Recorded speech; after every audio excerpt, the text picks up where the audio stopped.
नमस्कार। औशर की इस व्याख्यान श्रृंखला में आपका स्वागत है। और आज पिछली श्रृंखलाओं में जो आजाद हिंद के वीरों की गाथाएं मैंने आपको सुनाई, उन वीरों की जिनको के नेताजी ने तमगे दे करके सम्मानित किया था, उसी को आगे बढ़ाते हुए मैं और वीरों की बहादुरियों का वृतांत आपको सुनाऊंगा। ये वृतांत छुपा के रखे गए थे, हमारी किसी इतिहास की किताब में नहीं डाले गए थे, और इसीलिए आज मैं ये आवश्यक मानता हूं कि ऐसे सारे वृतांतों को मैं आपके सामने रखूं। लेफ्टिनेंट हरी सिंह, जी हां, आजाद हिंद फौज में लेफ्टिनेंट हरी सिंह, इनके बारे में हमें और ज्यादा जानकारी नहीं मिलती है सिवाय इनके नाम के और इनके चित्र के। ये पहले आजाद हिंद फौज में एक सबऑर्डिनेट ऑफिसर थे, लेकिन बाद में इनकी बहादुरी के कारण, इनके बहादुर कारनामों के कारण इनको लेफ्टिनेंट बनाया गया, और इसके साथ साथ इनको नेताजी ने तगमाए शेर हिंद भी दिया। इनकी बहादुरी के एक नहीं कई कारनामे, जैसे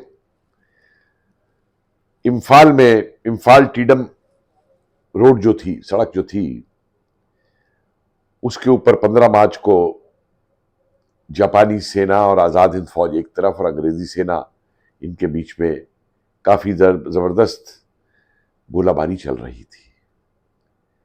और ये एक ऐसा समय था जबकि दोनों पे, जापानियों पे और आजाद हिंद फौज के पास रसद की कमी थी, खाने पीने का सामान तक खत्म हो गया था। ऐसे समय में लेफ्टिनेंट हरी सिंह उस गोलीबारी के बीच में जो अंग्रेजी सेना का एक दस्ता जा रहा था, ट्रकों का, लॉरियों का, जिसमें ये खाने पीने के सामान और ये सब थे, उस पर आक्रमण करते हैं, गोलियां चलाते हैं, और नतीजा ये होता है कि वो अंग्रेज की इन सेना के जो ये बड़े बड़े ट्रक और ये सब थे, इनके ड्राइवर जो हैं वो गोलियों के डर से वहां से भाग जाते हैं, और तुरंत लेफ्टिनेंट हरी सिंह जो है एक गाड़ी में कूद करके उस पूरे ट्रक को जो है वो लेकर के अपनी लाइंस में वापस ले आते हैं। और वो आते ही वहां पे एक हर्षोल्लास होता है कि उनको कितनी सामग्री मिल गई। और इसको मजाक के अंदर आजाद हिंद फौज के सैनिक जो है चर्चिल सप्लाई बोलते थे, जो इंग्लैंड का उस समय प्रधानमंत्री था चर्चिल, कि वो अपनी सेना को जो सप्लाई भेज रहा है वो सप्लाई हमारे भी काम आ रही है। इसी प्रकार वो कई और महत्वपूर्ण कार्यों में भी लेफ्टिनेंट हरी सिंह शामिल रहे।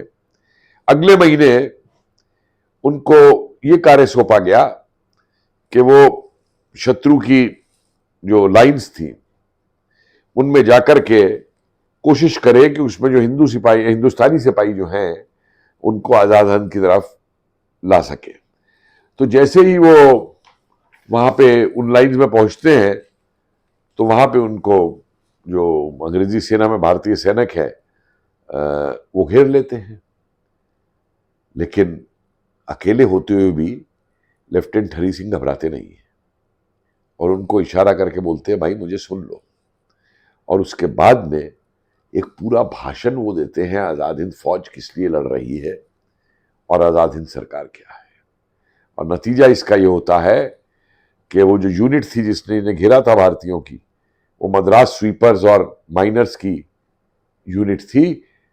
वो पूरी की पूरी यूनिट जो है आजाद हिंद फौज के साथ आके मिल जाती है, अंग्रेजी सेना का साथ छोड़ देती है, और उसके बाद कई युद्धों में अंग्रेजी सेना के खिलाफ वो यूनिट शामिल रही। ये कोई नई बात नहीं थी, इस तरीके की नेताजी ने पहले ही भविष्यवाणी की थी कि जब जो भारतीय अंग्रेजी सेना में है उनको जब ये पता चलेगा कि आजाद हिंद फौज किस उद्देश्य से लड़ रही है तो आजाद हिंद फौज का साथ देंगे। इसी प्रकार एक और मिशन भी दिया गया था जब ये एसओ थे, सबऑर्डिनेट ऑफिसर, इनको 5 सैनिकों के साथ ये अपने मिशन पे जा रहे थे, लेकिन इनको चारों तरफ से दुश्मन ने घेर लिया। लेकिन इन 5 वीरों ने बजाय समर्पण करने के आखिरी गोली तक उन अंग्रेजों पे चलाई और उन्होंने जो घेरा डाल रखा था उस घेरे से बाहर निकल करके ये वापस सुरक्षित अपनी यूनिट के साथ पहुंच गए। इसी प्रकार मायू नदी के सेक्टर में लेफ्टिनेंट हरि सिंह ने 7 अंग्रेजी सैनिकों को, जी हां अंग्रेजी सैनिकों को, उनमें भारतीय सेना नहीं, अंग्रेजी सैनिका को, अंग्रेजी जो थे अंग्रेजों की सेना के अंदर, उनको अकेले उसने अपना पहला अटैक करके उनको गोली से मारा था। और ये उस समय हुआ था जब वो अराकान फ्रंट के ऊपर थे और कर्नल मिश्रा जो है, लेफ्टिनेंट कर्नल मिश्रा, वो ब्रिटिश आर्मी के ऊपर अटैक कर रहे थे। और इसी प्रकार वो अपने साथ कई भारतीय सैनिकों को भी, जो कि अंग्रेजी सेना में थे, अपने साथ ले आए थे। उनकी इन सब बहादुरी की कहानियों को देखते हुए हरि सिंह को एसओ से लेफ्टिनेंट का ओहदा बनाया गया पदोन्नति देके, और उसके बाद उन्हें तगमाए शेरे हिंद जो है नेताजी ने उनकी बहादुरी के लिए दिया था। तो ये थे लेफ्टिनेंट हरि सिंह। इसके बाद में इसी प्रकार की कुछ और भी महत्वपूर्ण हमारे साथ सैनिक आते हैं, जैसे नायक Sultan Singh. Central Burma sector में नायक सुल्तान सिंह को ये काम सौंपा गया था कि अंग्रेजों की सेना के अंदर जो भारतीय हैं उनको जा करके संबोधित करें और इस बात के लिए प्रेरित करें कि वो अपनी मातृभूमि की आजादी के लिए आजाद हिंद सरकार की तरफ आकर के मिल करके लड़े। ये उसी का एक आगे का था, जैसे सिंगापुर के अंदर हुआ था कि जो सरेंडर किए हुए लोग थे वो आजाद हिंद फौज में आ गए थे। और इसी के साथ साथ इनको जो है बहुत सारा प्रचार के साधन भी दिए गए थे। वो पब्लिसिटी डिपार्टमेंट जो आजाद हिंद सरकार का और आजाद हिंद फौज का जो पर्चियां निकालता था अपील करने की भारतीयों को कि भारतीयों के साथ आ जाओ, अंग्रेजों के साथ मत लड़ो। और अब जिस समय अपना ये कार्य नायक उनमें कर रहा था नायक सुल्तान सिंह, तो नायक सुल्तान सिंह को गिरफ्तार कर लिया गया अंग्रेजी सेना द्वारा। लेकिन गिरफ्तार होने के बाद में भी सुल्तान सिंह ने अपना मिशन नहीं छोड़ा। उसने क्या किया कि उस कंपनी का, जिस कंपनी ने इसे गिरफ्तार किया था, उसके कमांडर को भाषण देना शुरू कर दिया। वो भी एक हिंदुस्तानी था। उसको भाषण दिया, उसको समझाया कि आजाद हिंद फौज क्या है, कैसे देश की आजादी के लिए लड़ रही है। और उसका नतीजा ये हुआ कि उस कंपनी के कई सैनिक जो थे वो आजाद हिंद फौज की तरफ आने की इच्छा रखने लगे। और अगले ही दिन सुल्तान सिंह जो है, वो जो 4 गार्ड उसके ऊपर बने हुए लगाए रखे थे कंपनी कमांडर की तरफ से, वो उन 4 गार्डों के साथ वापस आ गया आजाद हिंद फौज के अंदर। और यही नहीं, इसके साथ साथ जो कंपनी कमांडर सूबेदार था एक कोई, और कंपनी में जो और लोग थे वो वापस रुके कि और जो अंग्रेजी सेना के अंदर सिपाही हैं भारतीय, उनके अंदर वो आजाद हिंद फौज का प्रचार कर सके। तो इस प्रकार 4 को वो अपने साथ ले आए और वो कर सके। और इस बहादुरी के लिए नेताजी ने उन्हें तमगा ए बहादुरी दिया था। कुछ इसी प्रकार का कार्य किया लेफ्टिनेंट दुर्गा बहादुर ने। ये गोरखा थे, आजाद हिंद फौज में आ गए थे, और अनेक स्थानों पे क्या हो रहा था कि आजाद हिंद फौज के विरुद्ध अंग्रेजी सेना के अंदर कई गुरखे मौजूद थे जो आजाद हिंद फौज से लड़ रहे थे। तो यही फिर सेंट्रल बर्मा के सेक्टर के अंदर एक गुरखा यूनिट थी अंग्रेजी सेना की जो आईएचएफ के विरुद्ध खड़ी थी। तो इसलिए सेकंड लेफ्टिनेंट दुर्गा बहादुर को यह कार्य सौंपा गया कि वो जाके इन गुरखा लोगों से बात करें और उनका हृदय परिवर्तन करा के उनको आजाद हिंद फौज में ले आए।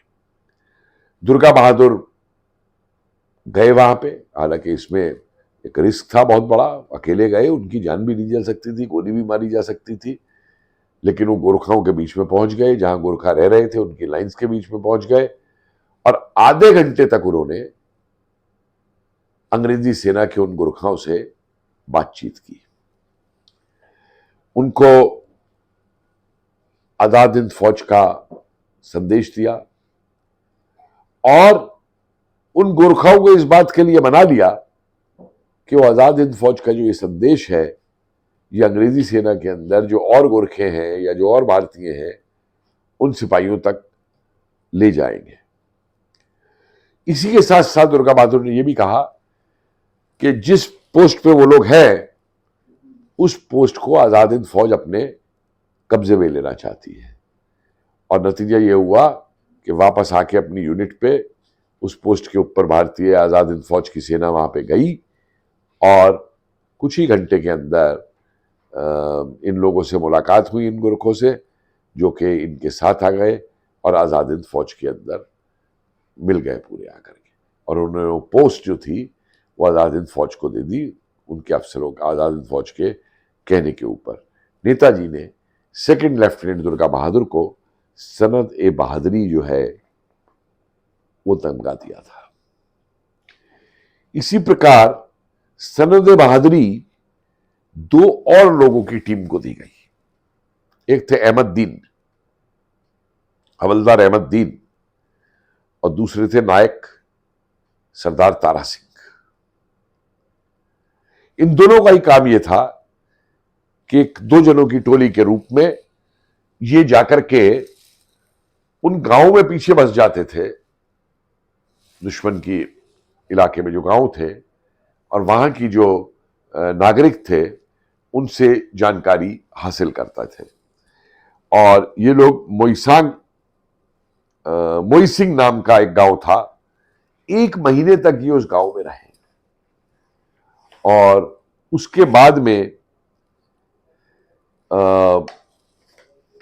इस गांव में उन्होंने रह करके अंग्रेजी सेना की बहुत सी गुप्त बातें जानी और जिनको लगातार जाकर के जो है उन्होंने पहुंचाई आजाद हिंद फौज को। एक बार ऐसा हुआ कि इनके साथ 19 लोग थे आजाद हिंद फौज के, जापानी 19 सैनिक थे, जिन जापानी सैनिकों को ये लेके जा रहे थे, और 2 भारतीय नागरिक भी थे जो कि खबरें लाया करते थे इनके लिए। उनके ऊपर दुश्मन ने बम फेंकने शुरू कर दिए। अब इस बम्बार्डमेंट जब ये रुका तो दीन सिंह जो था वो जापानी और सिपाहियों को और वो जो नागरिक थे 2 उनको बचा करके निकाल के बाहर लाया। और इसी समय उन्होंने करीबन एक पहाड़ी पे ये घटना घट रही थी और पहाड़ी के नीचे लगभग 200 फीट नीचे उसने कुछ एक आवाजें सुनी, और जब ये दोनों नीचे पहुंचते हैं तो देखते हैं कि वहां पे भी 2 जापानी सैनिक घायल पड़े हुए थे और जो 2 भारतीय थे वो भी एक पार्क बराबर की खाई में छिपे हुए थे। तो जबकि बिल्कुल एनिमी लाइंस के बराबर की जगह थी जहां से कि फायर आ रहा था, बम फेंके जा रहे थे, लेकिन इन दोनों को लेकर के और जापानी जो घायल थे उनको लेकर के ये दोनों ही अहमद दीन हवलदार और नायक तारा सिंह जो हैं ये वापस सुरक्षित उनको ऊपर जंगल में उस पहाड़ी के ऊपर अपनी सेना के पास वापस ले आए। और उनकी इस बहादुरी को देखते हुए नेताजी ने इन दोनों को सनद-ए बहादुरी का तमगा दिया था। और इसी प्रकार हमको कुछ और वृतांत भी मिलते हैं, जैसे हवलदार दीनदयाल सिंह। अब इनके भी गांव वगैरह का पता नहीं है, लेकिन सेंट्रल बर्मा के सेक्टर के अंदर इन्होंने भी यही काम किया था। 19 मार्च 1944 के दिन इन्होंने दुश्मन की जानकारी हासिल की। इनकी पेट्रोल के ऊपर अंग्रेजों ने टॉमी गन से गोलियां भी चलाई, लेकिन ये रुके नहीं और इनके घुटने में गोली लगी। लेकिन उसके बावजूद भी जो है ये एक झाड़ी के पीछे छुपकर अंग्रेजों पे गोली ही नहीं चला रहे थे, बल्कि एक और काम इन्होंने किया। देखिए, इसे प्रेजेंस ऑफ माइंड कहते हैं इन सिपाहियों की। ये बड़ी जोर से चिल्लाए, निप्पन चार्ज, यानी जापानी, निप्पन जापानी के लिए यूज होता था शब्द, निप्पन चार्ज, कि निप्पन इन पे हमला करो। और अंग्रेजों ने समझा कि ये अकेला नहीं है, इसके साथ तो कई जापानी सोल्जर भी हैं, और एकदम अंग्रेज जो है अपनी जान बचाने के लिए वहां से भाग गए। लेकिन दीनदयाल जो है, जबकि उनकी घुटने में गोली लग चुकी थी, वो और एक अंग्रेजी सिपाही को भी उन्होंने अपनी गोली से मार दिया था, वापस अपनी यूनिट में सुरक्षित आ गए। और उनकी इस बहादुरी के लिए उनको जो है नेताजी ने तमगाए शत्रुनाश क्लास 1 और तगमाए बहादुरी दिया था। और आखिर में मैं एक नाम आपको और बताऊंगा यहां पे, हवलदार एन.ए. चौधरी।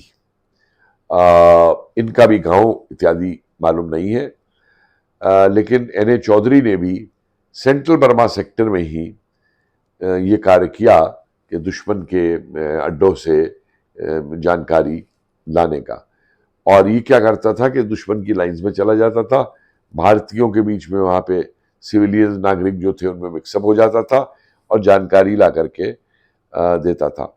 और इस प्रकार लगभग 1.5 महीने तक वो एक गांव में रह करके, जहां पे कब्जा अंग्रेजों का ही था, गांव में रह करके इस प्रकार की सूचनाएं एकत्रित करते रहे, जो कि अंग्रेजों के लिए लाभदायक थी। और उसके बाद वो लौट करके अपनी यूनिट के अंदर आ गए, और उन्होंने जो जानकारियां दी वो आजाद हिंद फौज के लिए युद्ध में बहुत ही सहायक साबित हुई। तो नेताजी ने उनको भी सनद-ए-बहादुरी का तगमा दिया था। तो ये थी कुछ वीरों की कहानियां, कैसे उन्होंने अपनी जान पे खेल करके जासूसी का काम किया, सूचना लाने का काम किया, अंग्रेजों पे फायर किया, कैसे उन्होंने भारतीयों को अपने आजाद हिंद सरकार में मिलाया, और नेताजी ने उनको इनके लिए तगमों से पुरस्कृत किया। इस बात को एक बार फिर साबित करता है कि नेताजी वीरता की और वीरों का बहुत सम्मान करते थे। बाकी कुछ और नाम अगले व्याख्यान में। धन्यवाद, जय हिंद। हमारी चैनल को शेयर करें, और इतिहास के विद्यार्थियों में ही नहीं बल्कि अपने दोस्तों में और लोगों में भी इसको शेयर करके एक जागृति उत्पन्न करें।